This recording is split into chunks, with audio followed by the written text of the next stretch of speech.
गडकरी हे कण्व ब्राह्मण आणि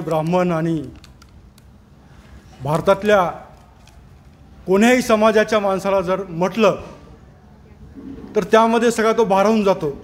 आणि आज आमच्या व्यासपीठावरची जी मंडळी आहे त्यांचंही काहीसं असंच झालेलं आहे। त्यामुळे थोडासा कार्यक्रम थोडासा मागे पुढे होतोय। आज या कार्यक्रमासाठी आवर्जून उपस्थित राहिलेले नागपूर येथील उद्योजक, समाजसेवक व नागपूर येथील कण्वाश्रमाचे अध्यक्ष असलेले आमचे सारंगदादा नितीन गडकरी, संभाजीनगरचे मूळचे असलेले परंतु आज आंतरराष्ट्रीय स्तरावर अतिशय फेमस असं नाव जे असेल, हिंदुत्ववादी विचार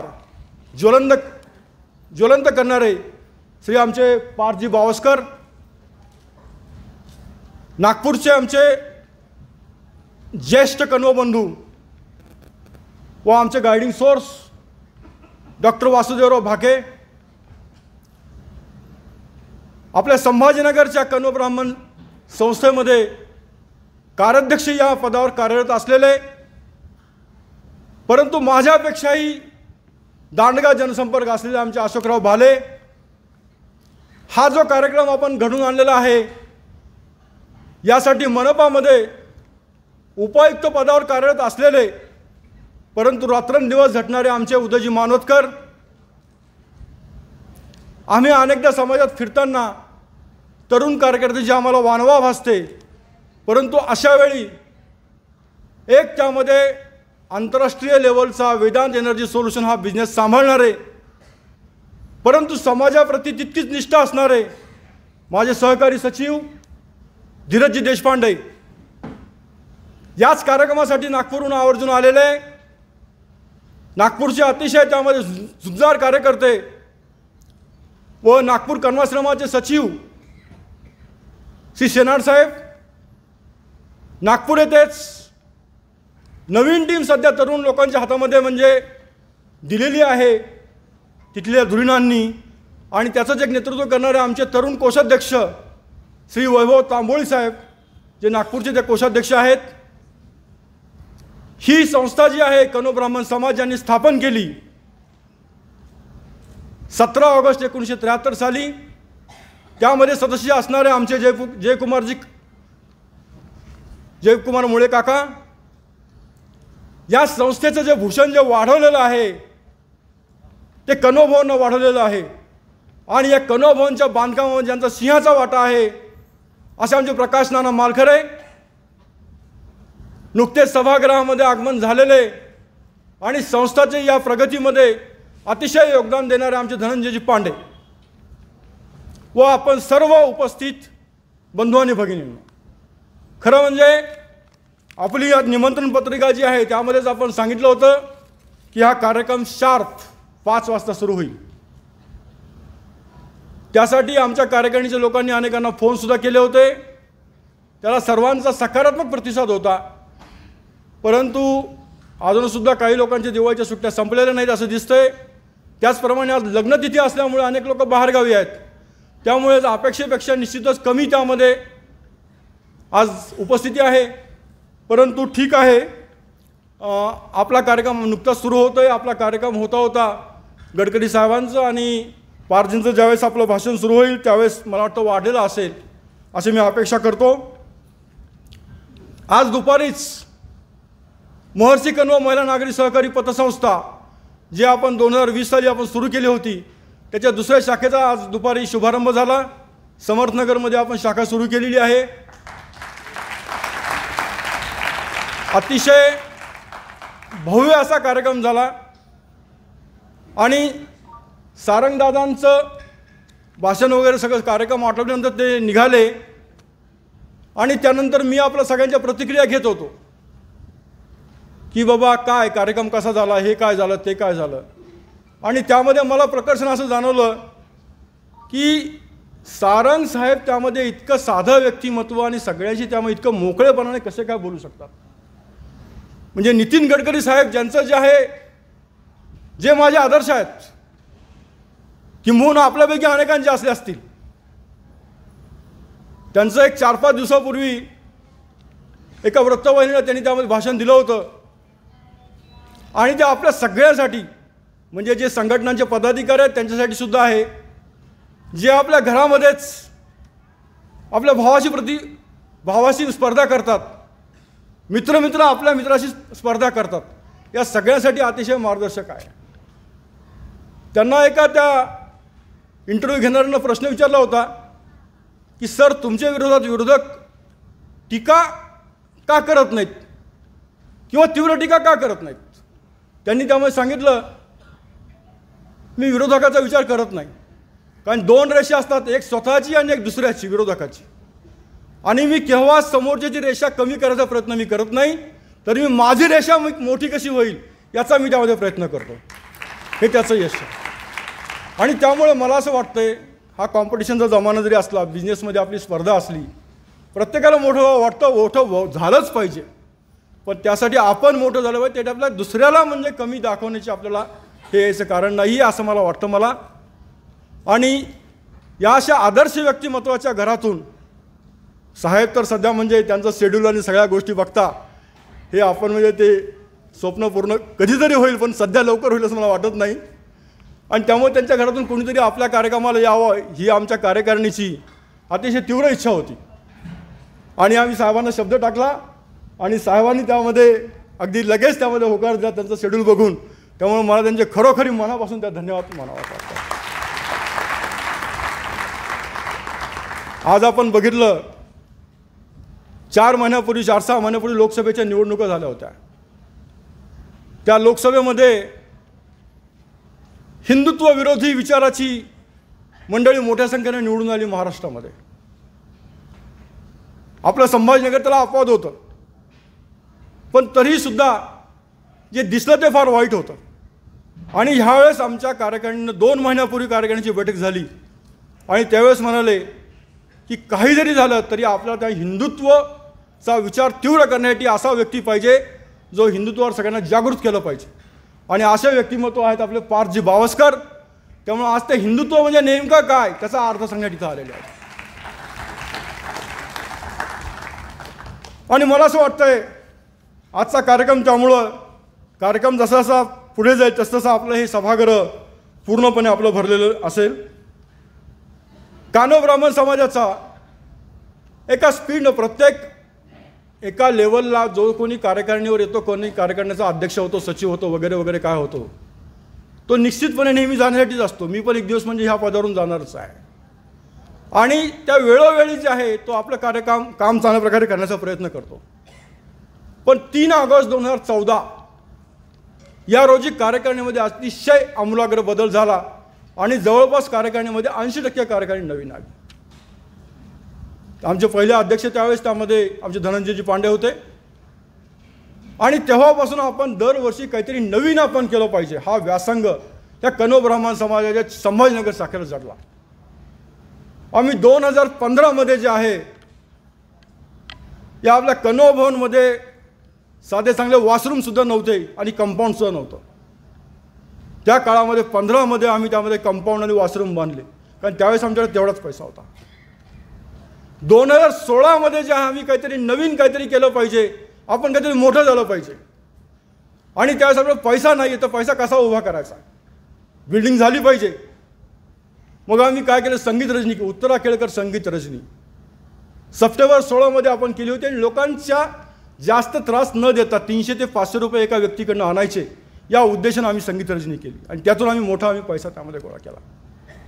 2017 जे आहे आदरणीय कैलासवासी शकुंतला ताई जड यांच्या प्रमुख उपस्थितीमध्ये आपण त्यामुळे 2017 23 एप्रिल 2017 आपण कनव भवनच्या पहिल्या आणि दुसऱ्या मजल्याचा शुभारंभ आपण केला. 2018 इथं आज जे कनव भूषण पुरस्कारानं ज्यांचा सन्मान केला जाणार आहे, सन्मान याचा आहे की एक त्यामध्ये जालना जिल्ह्यातल्या परतूरजवळ आंबा या गावचा त्यामध्ये एक तरुण जो वेदविद्या पारंगत झालेला आहे, त्यांनी स्वतःचं त्यामध्ये समजा सगळं कार्य सुरू केलं असतं वैयक्तिक किंवा एखाद्या मोठ्या संस्थेत जर लागले असते तर त्यांना हे सगळं बाकी सगळं खटाटूप करायची गरज पडली नसती. असे आमचे सचिन सुरेशराव जोशी गुरुजी, त्यांनी तो वेद पाठशाळा सुरू केली. आज 14 घनपाट तयार झालेले आहेत आणि त्यापैकी गेल्या महिन्यामध्ये त्यातला केदार कुलकर्णी या विद्यार्थ्यांनी तो 21 दिवसाचं घनपारायण केलं. त्याची सुरुवात आम्ही त्यामध्ये केली होती 18 जून 2018. 2019ला शहरातील घरांची त्यामध्ये छोटे छोटे घरं आहेत, छोटे छोटे कुटुंब आहेत आणि 10वी 12वी MPSC UPSC मेडिकल इंजिनिअरिंग या विद्यार्थ्यांना अभ्यासाची सोय व्हावी. त्यामुळे 25 जून 2019ला त्यावेळेस आमचे समिती अध्यक्ष राधाकृष्ण न्यायाधीश यांच्या अध्यक्षतेखाली आम्ही त्यामध्ये 50 मुलांसाठी अभ्यासिका सुरू केली. 2020 कोरोना जरी होता तरी आमचं जे कार्य 2019मध्ये आम्ही जे कार्याला लागलो त्याचा आम्हाला त्यामुळे 2020ला यश मिळालं. 7 सप्टेंबर 2020ला आपल्या पतसंस्थेला सहकार विभागानं मान्यता दिली आणि 8 नोव्हेंबर 2020ला आपण पतसंस्था सुरू केली. 2021 डेफिनेटली जो 2020च्या कोरोनाचा प्रभाव होता तो 2021मध्ये आम्हाला जाणवला आणि 2021मध्ये कोणताही कार्यक्रम घ्यायचा ते आम्हाला मर्यादा पडत गेल्या आणि त्यावेळेस आम्ही त्यामध्ये फार काही करू शकलो नाही. पण 2022मध्ये परत कन्व ब्राह्मण समाज पेटून उठला आणि 25 जून 2022 रोजी आपण कन्व क्लिनिक सुरू केलं. कन्व क्लिनिक आपण याकरता सुरू केलं की आपल्याला पुढचा प्रोजेक्ट जो आहे आयुर्वेदिक चिकित्सालयांनी नॅचरोपॅथी सेंटर याचे त्यामध्ये मार्केटिंग व्हावं त्यासाठी एक बेस बनावं म्हणून आपण सुरू केलेलं आहे. सुरुवातीच्या काळात 1-2 पेशंट यायचे, आज त्यामध्ये 20 ते 25 पेशंटपर्यंत आपण गेलेलो आहोत आणि याच्या पुढे आपण जाणार आहोत. 2022ला हा कार्यक्रम केल्यानंतर 2023ला जे आहे 1973ला संस्थेची स्थापना झाल्यामुळं बरोबर 50 वर्षांनी आपण त्यामध्ये सुवर्ण महोत्सवी वर्षामध्ये आपण एक मोठं काहीतरी करावं म्हणून राष्ट्रीय अधिवेशन आपण घेतलं होतं आपण 25 आणि 26 फेब्रुवारी 2023ला.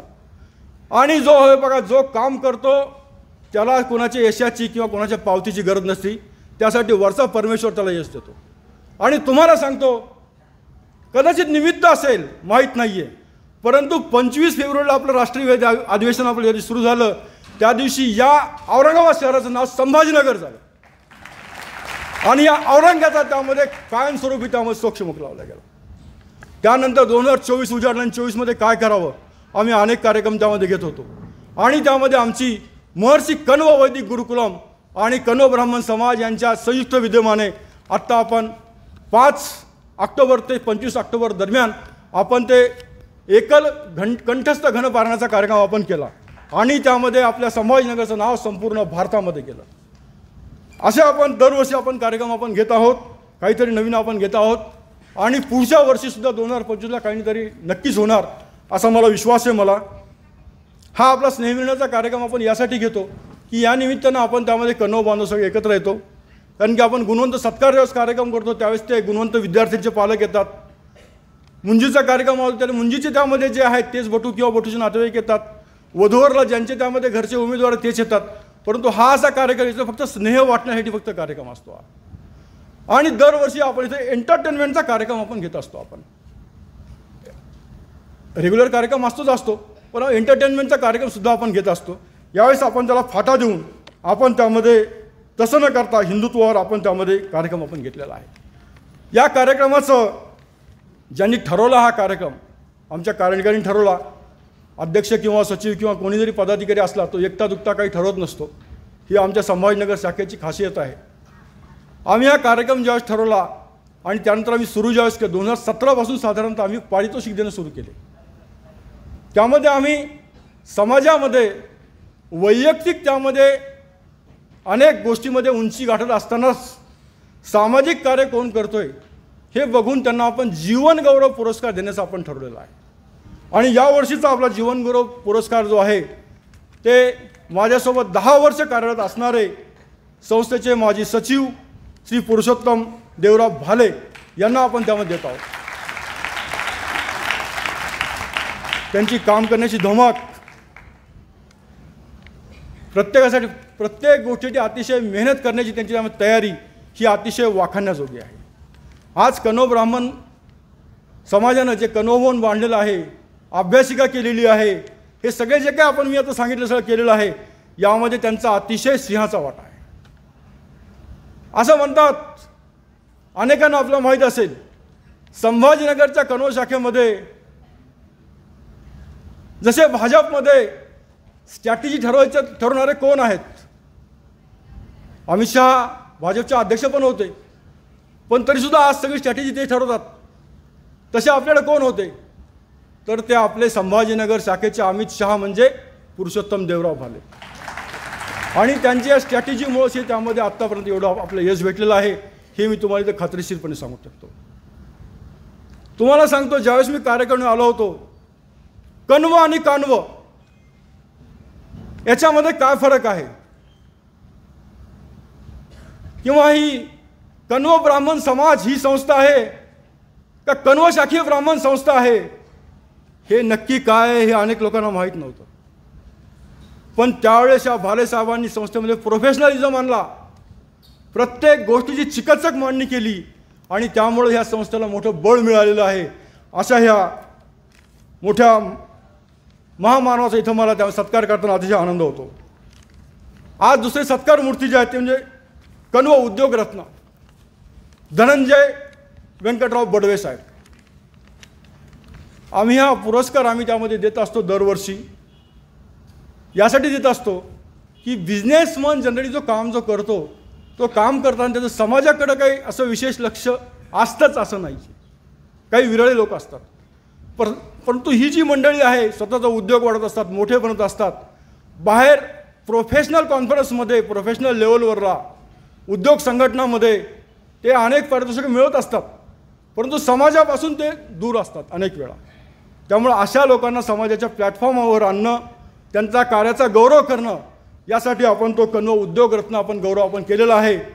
आणि त्यांच्या सन्मानपत्राचं वाचन आमचे उदयजी मानोतकर करणार आहेत, त्यामुळे मी त्या खोलात जात नाही. अतिशय मोठं व्यक्तिमत्व आहे. तिसरे जे आहेत खेलरत्न. खेलरत्न म्हणून यावर्षी आपण सोहम राजेंद्र देशपांडे यांना त्यामध्ये कराटे चॅम्पियन आहेत, त्याचा गौरव करतोय. आणि अशा वेळेस जे आहे आम्हाला अनेक वेळा अशी कमतरता अशी त्यामध्ये जाणवते की या खेलरत्न पुरस्कार करताना किंवा उद्योगरत्न होताना आम्ही समाजामध्ये ज्यावेळेस बघतो की असे फार कमी आहेत. तेव्हा माझं समाजाचं आव्हान आहे की आपण जास्तीत जास्त लोकांनी उद्योग क्षेत्राकडे आलं पाहिजे, खेळामध्ये प्रावीण्य मिळवलं पाहिजे, आणि अशी आम्हाला पुरस्कार देण्याची संधी मिळाली पाहिजे. चौथे आहेत कण्वभूषण.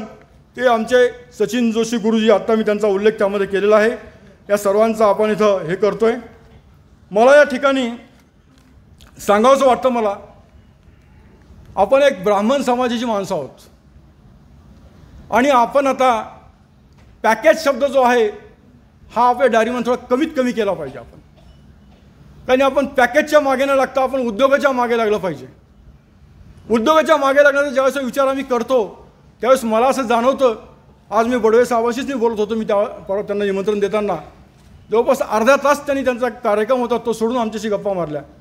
त्यांना मी प्रश्न केला की साहेब, पैशामुळे उद्योगामध्ये काय अडतं का? पैशाची तुम्हाला कशी कमी झाली? तुम्ही कसं भांडवल निर्मिती केली? ते म्हणाले की उद्योग सुरू करण्यासाठी तुम्हाला पैशाची नव्हे तर तुम्हाला खूप परिश्रम घेण्याची, तुमच्या जिद्दीची आणि तुमच्या कल्पकतेची त्यामुळे जोड तुम्हाला आवश्यक आहे.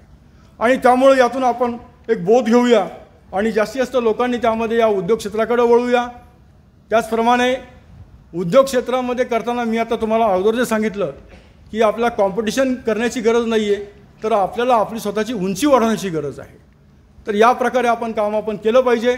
त्याचप्रमाणे मला अजून एक सांगावंसं वाटतं, 30 सप्टेंबर 2024 या दिवशी मी स्वतः बाय प्रोफेशन कंपनी सेक्रेटरी असल्यामुळं टॅक्स ऑडिटची तारीख होती, आणि त्या दिवशी रात्री मी 11:30 वाजेपर्यंत मी काम केलं आणि माझं काम संपवलं. आणि 1 ऑक्टोबर 2024 पासून आज 24 नोव्हेंबर 2024 म्हणजे जवळपास त्यामध्ये 55 दिवस झाले मी फक्त समाजाचंच काम करतोय, फक्त समाजाचंच काम करतोय. आधी घनपारण असेल, नंतर पतसंस्थेची परवानगी असेल, आणि त्यानंतर पतसंस्थेचा कार्यक्रम होण्यासाठी आणि दिवस नियमन घेण्यासाठी जे काही कष्ट आहेत ते मी करतोय. माझं वय आज जवळपास 57 वर्षामध्ये मी पदार्पण करतोय, आणि सकाळी 8:30ला मी काम सुरू करतो, आणि मी एकही दिवस रात्री 11च्या आधी मी घरी जात नाही आहे. आणि या काळामध्ये माझा 90% वेळ जो समाजकार्य आणि 10% फक्त माझा व्यवसाय आहे. मी तुम्हाला म्हणत नाही माझ्या एवढं कार्य करा, पण किमान बक्षीस संस्थेच्या उपक्रमामध्ये तुम्ही उपस्थित राहा. आपले काहीतरी 1-2 तास द्या. पार्थ साहेबांनी हिंदुत्व म्हणजे काय नेमकं शिकवलं म्हणजे सगळं कळेलच असं नाही आहे. आपल्या आकलनशक्तीप्रमाणे कोणाला 75% कळेल, 50% कळेल, 25% कळेल, पण आपण ते समजून घेण्याचा आपण प्रयत्न केला पाहिजे. आणि आयुष्यभर माणसानं एक विद्यार्थी म्हणून काय काय प्रत्येकाकडनं घेता येईल. शिकण्यासाठी समोरचा व्यक्ती शिक्षितच पाहिजे, आपल्यापेक्षा मोठाच पाहिजे अशी अपेक्षा नाही आहे. काही काही गोष्टी आपल्या कर्मचाऱ्याकडनं सुद्धा शिकता येतात आपल्याला. आणि या प्रकारे आपण तसं मार्गक्रमण केलं पाहिजे असं मी या ठिकाणी आपणा सर्वांकडनं एक अपेक्षा ठेवतो. त्याचप्रमाणे काल संपूर्ण महाराष्ट्रामध्ये जो आपल्या हिंदुत्वाच्या विचारसरणीचा जो विधानसभेमध्ये विजय झालेला आहे त्या सर्वांनी हिंदुत्वाच्या विचारसरणीलाच मत दिलं असणार आहे. त्यामुळं आपण जो विजयोत्सव आपण जो साजरा केला आपण काल, त्यासाठी मी सर्वांचं अभिनंदन करतो आणि माझे 2 शब्द संपवतो. धन्यवाद.